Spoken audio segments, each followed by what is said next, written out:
Today we're going to talk about 7-1, which is adding and subtracting polynomials.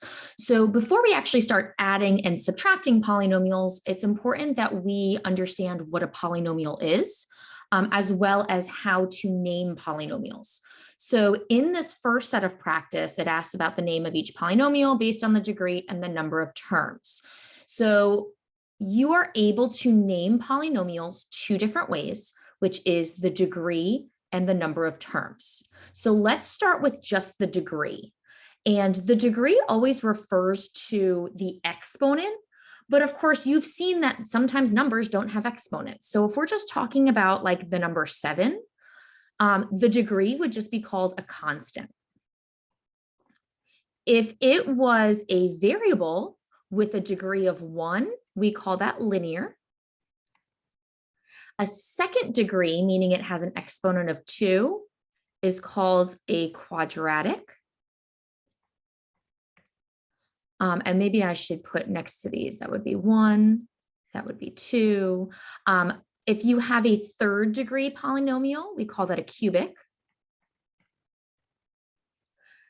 Fourth degree, from this point on, we typically will just refer to them as the number. So you could have 4th degree, you could have 5th degree, you can have 17th degree. It all depends on the exponent. And when we're naming a polynomial, we're going to look at the term that has the highest exponent. So for example, if I had something that just said, x cubed plus x squared plus x, well, the highest degree would be that number 3. So this would be called a third degree or a cubic. What gets a little tricky is sometimes your terms might have more than one exponent, in which case, in order to name your polynomial, you want to add those exponents together. So what I mean is maybe you have x squared x plus, y plus 7. And you'll notice in this first term, you have a degree of 2, and then you also have a degree of 1 with that x. Remember, even though we don't write that one, it's understood that that's a first degree. So together, this would be called a third degree or a cubic. One other thing that I haven't mentioned, and I probably should have mentioned this first off, is talking about terms. So when we're talking about terms, I'm referring to things that are separated by a plus or minus sign. And so what that means is here's a term, here's a term, here's a term. So when we're talking about degree, we're looking at each term separately and deciding which one has the highest degree, and then that's what we call the entire polynomial. Okay, so that's how you determine the degree of a polynomial. Let's talk about naming a polynomial with the number of terms. So I just reviewed that a term means that it's a group of numbers or variables or both that are separated by a plus or minus sign. So when we're talking about polynomials, we have what's called a monomial, which is one term. You can kind of think of a monorail, how it has one rail. A monomial has one term. Then we have what's called a binomial, which is 2 terms. A bicycle has two wheels, so a binomial will have 2 terms. Then we move on to a trinomial. Tricycle, 3 wheels, so this must have 3 terms. Now, once we get to 4 terms or more, we just stick with the name polynomial. It's kind of like they ran out of names or they just got tired of naming things. So this is 4 or more is just a polynomial. So when we're naming these polynomials, you want to make sure that you talk about the degree and you want to talk about the number of terms. Okay, so let's look at numbers 1 through 3. Using this information, we're going to name each polynomial based on the degree and the number of terms. In number 1, I don't see any plus or minus signs. I see a negative out front, but no plus or minus. So that means that there's one term. And in order to figure out the degree, I'm going to look at my exponents. So I see an exponent of 2 by the x, and there's an exponent of 1 by the y. Even though we don't see it, it's understood. So this would be a third degree or a cubic monomial. And I say third degree or cubic because either name works. So sometimes you might see it as a third degree, sometimes you see it as a cubic. They're synonyms, so it doesn't matter which one you use. Okay, looking at number 2, we're going to look at the highest degree, which this is in standard form. So it goes from the highest degree to the lowest. So I know that this is going to be a fourth degree because that's the highest exponent. So it's a fourth degree, and it looks like there's 1, 2, 3, 4, 5 terms. So a fourth degree polynomial. Again, they're separated by a plus or minus sign. So we see each one of those terms, and there's 5 total. Lastly, number 3 has the highest exponent of 2. So that's going to be either a second degree or a quadratic. And because there's 3 terms, we're going to call this a trinomial. So remember, when you're naming your polynomials, talk about the degree as well as the number of terms. Okay, this next part, and let me clear my screen so I have some space to work. This next part, we are writing a polynomial in standard form. And when we talk about standard form, that means we're going from the highest degree to the lowest degree. Another thing to remember, as I mentioned before, that if a term has more than 1 degree, you want to add them together. And that still applies with standard form. So you might have something that says third degree, but you might also have another term that has 2 different exponents of 2, which would make it a fourth degree. That fourth degree would go first. Okay, so let's put this into action for numbers 4 through 6. We're going to rewrite the terms highest degree to lowest degree, keeping in mind that when you rearrange terms, you're going to take the symbol in front with it. Let me show you what I mean.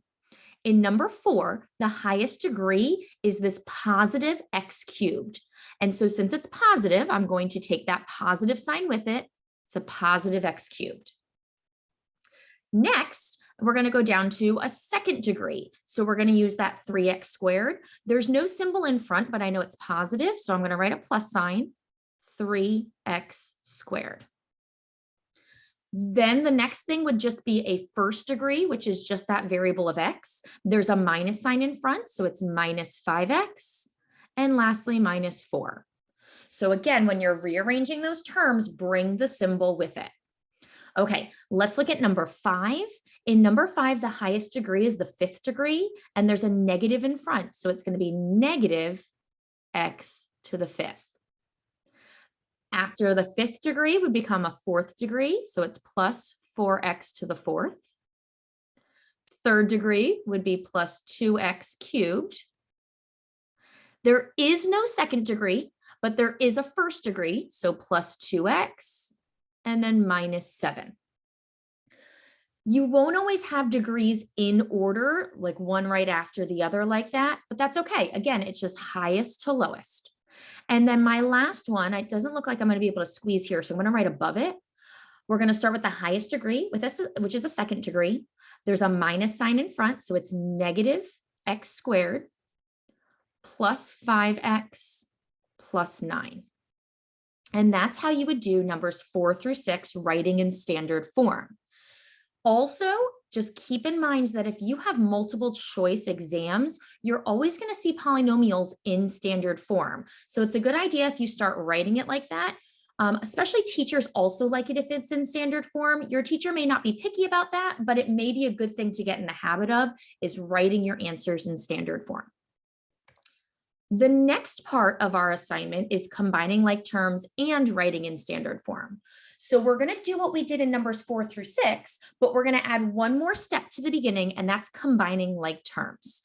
Before we start working, let's talk about what we mean by combining like terms. There's 2 pieces to combining like terms. The first one is going to be that they must have the same variables or the same letter. So x's will combine with x's, y's will combine with y's. Sometimes they have multiple letters, which is still okay, as long as they both have xy, xy, or xyz, xyz. You have to make sure that the letters are exactly the same. Additionally, we also not only have to make sure the letters are the same, but they also have to have the same exponents. That means that if I wanted to combine 2x squared with other terms, I would need to make sure that they also have an x squared. So I would be able to combine it with 3x squared or negative x squared. The coefficient, which is the number out front, these numbers that I'm underlining in red, which that would be a -1, the coefficient doesn't matter. It only matters when you're actually doing the adding and subtracting. But when you're trying to determine what terms you can combine, same letter, same exponent. Let me give you an example of multiple letters. So maybe it says xy squared. I would need to make sure that I can combine that with maybe a 3xy squared or a -7xy squared. I would not be able to combine it with x squared y. That wouldn't work. Even though the letters are the same, the exponents are not. So that's a little reminder about combining like terms. Also, when you're combining like terms, you're adding and subtracting them. You're not doing the inverse. It's literally as is right on the paper. Make sure, though, that you're using those negatives and positives to know whether you're adding or subtracting. What I like to do when I'm combining like terms is I like to color code them. So what that means is I'm going to look at number 7 and the highest degree is 2. So here's 3y squared, I underlined in red, and I'm going to look to see if there's any other y squared. I don't care about the number out front. So like that 3 out front of the y squared, that doesn't have to match. It's just the y squared. Well, we also have this -2y squared. It doesn't matter if it's positive or negative. It doesn't matter the coefficient. It's only the y squared. Well, if I were to combine 3y squared minus 2y squared, that would just give me y squared. Okay, I'm done with those. So I'm going to go to the next degree, which is just going to be that exponent of 1. Looks like I have a -5y and a positive 2y. So I know that my y isn't going to change. So the letter doesn't change, the exponent doesn't change. With addition and subtraction, it's only your coefficient. So it's like saying -5 plus 2. Well, -5 plus 2 is -3, and it still has that variable of y. Okay, last up, looks like I only have that number -9 at the end. So I'm going to write -9. That's not adding or subtracting with anything. That would be my answer right there. Moving on to number 8, I'm going to do the same thing. I'm going to look for my highest degree, which looks like it's that cubed. So I'm going to underline 5x cubed. There's nothing else. So that means it's a positive 5x cubed out front. Then I'm going to go to my squares, which I see -2x squared and positive 2x squared. Well, the x squared doesn't change. I'm only looking at my coefficients. -2 and positive 2 would cancel out. So I've got nothing. That would be like saying -2 and positive 2 is 0, and 0x squared is just simply 0. Okay, now I'm going to go on to my next group, which is just an exponent of 1. So I have x and I have 4x. 1x plus 4x would be 5x. And I'm done with this one because I don't have any other numbers left. And then lastly, number 9, I'm going to look at my highest exponent, which looks like it's squared. So I have a positive x squared, positive x squared. So that's 1x squared plus 1x squared is 2x squared. I'm going to do my exponent of 1, which is just 2x. And then I'm going to do my just plain old number, which is -5. We had to combine like terms and write it in standard form. And we were able to do both at the same time because I started with the highest exponent and worked my way down. So I highly suggest that you stick with my technique, because if you do, by default, your answer will always be in standard form. Couple reminders: when you're combining, adding, and subtracting like terms, the coefficient is what you add and subtract.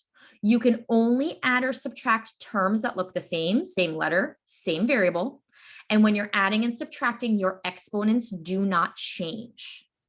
Okay, we're going to move on to numbers 10 and 11. And 10 and 11 are talking about adding and subtracting polynomials. Adding and subtracting polynomials are just like combining like terms, which is what we did in the previous activity. We are looking for things that are the same.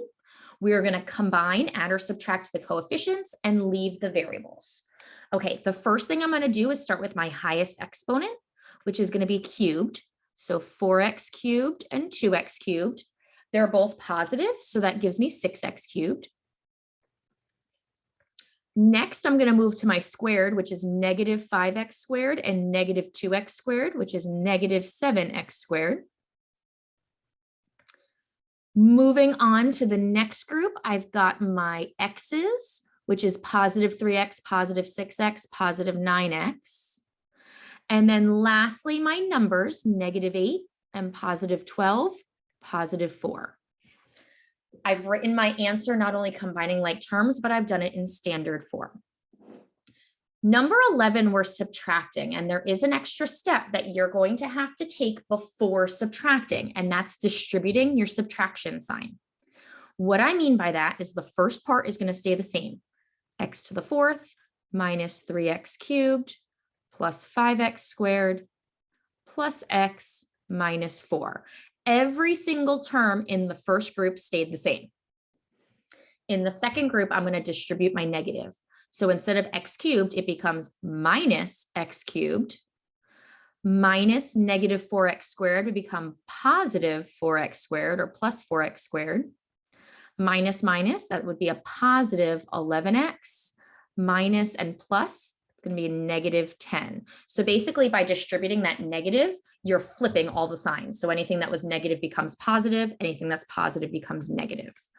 I'm going to go through and do exactly what I was doing before, starting this time with to the fourth. It looks like I only have to the fourth in the first one. So that's x to the fourth.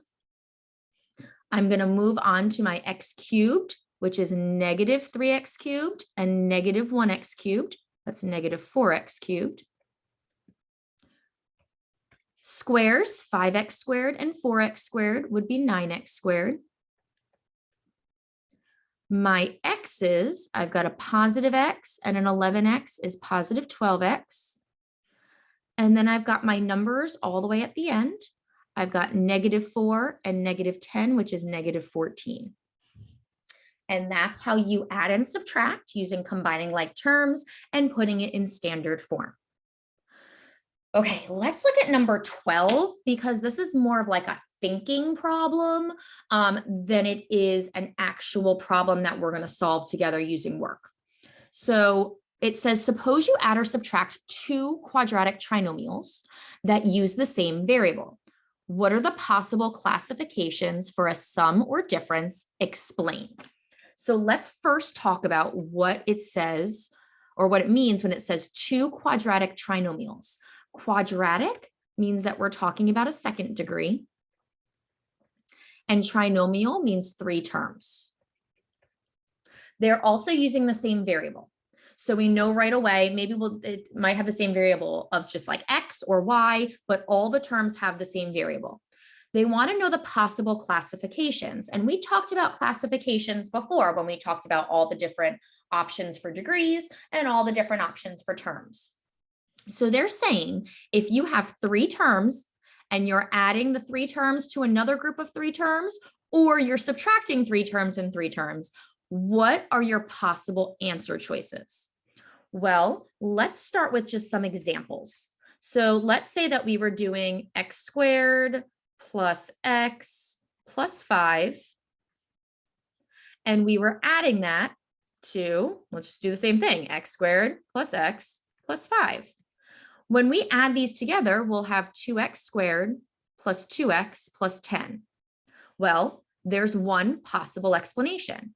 We can have a quadratic that's a trinomial. So a quadratic trinomial.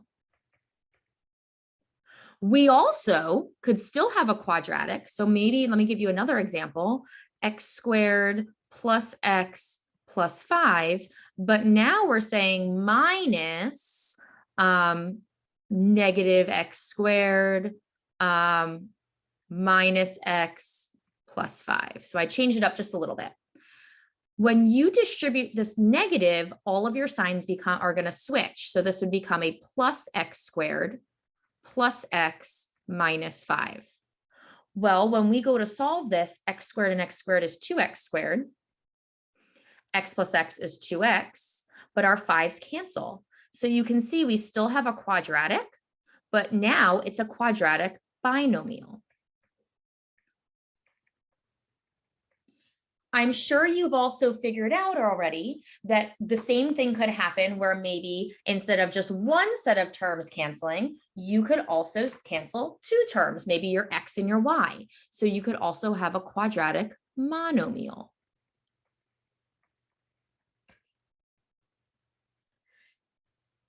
We can also keep going where maybe your quadratics cancel out. So maybe you're left with just a 1 degree, a first degree, which is called a linear.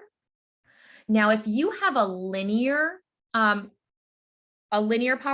basically, that's going to be a first degree, which means it can't be a second degree, which means it could have a linear term with a constant, meaning an x and maybe a number, or it could have just that linear number of x. So we could have a binomial, or we could have a monomial. And then our last option, if we were adding 2 quadratic trinomials, is maybe our x squared term and our x term cancel out, and we're just left with a number, and that would be called a constant. Oh, I just spelled that wrong. Constant. A constant means it's just a number on its own. And because it's just one term, it would still just be a monomial. So you can see just because you start with a second degree trinomial doesn't necessarily mean that you're going to end with a second degree trinomial. It depends on your addition and subtraction, but you will always end up with something, and you have a couple of different options of how it could end up. Okay, let's move on to this word problem. Word problem says the total length of the fence around the quadrilateral shaped garden is 3a squared plus 15a plus 9. What expression represents the missing fence length? So they're saying the entire distance around, the entire perimeter of this length of this fence is 3a squared plus 15a plus 9.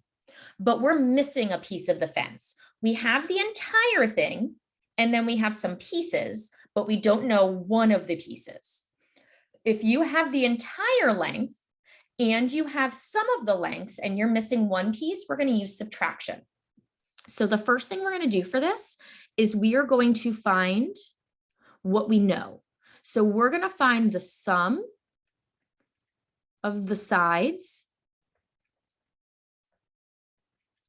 we know. Okay, so over here, I've got a squared minus 7 plus 10a minus 2 plus 5a. And I'm going to show you, so here's our first side, here's our second side, here's our third side. So we are just adding all these numbers together. We don't actually need the parentheses right now since we're adding them, but anytime you're adding or subtracting groups, it's a good idea to first put them as groups, especially for that subtraction problem where you have to distribute. I'm going to be looking at my like terms again. So I've got my a squared, and it looks like that's the only one I've got, so a squared. I'm going to then combine my a's, so 10a and 5a is 15a. And then I'm going to look at my numbers, which is -7 and -2, which is -9. So that's the total of what we know. And what we're going to do is we're going to subtract it from the overall total. So the overall total is 3a squared plus 15a plus 9. So here's our overall total. And we're going to subtract the sides we know. So that would be a squared plus 15a minus 9. Combining like terms. So we've got 3a squared minus a squared is 2a squared. We've got 15a minus 15a, that just cancels. And we've got 9 minus -9, which becomes 9 plus 9, which is 18. So this would be our answer, 2a squared plus 18. I want to make sure that I point out, since this was subtraction, you're distributing that subtraction sign to everything in the second group, not the first group, just the second group. And by distributing that subtraction sign to each term, it changes the sign. It makes it opposite. So if it was positive, it becomes negative. If it's negative, it becomes positive. So we took the sum of the sides we know. Then we did the total minus the sum to get the missing side. I hope this video was helpful. And if you have any questions, don't hesitate to reach out. Have a great day.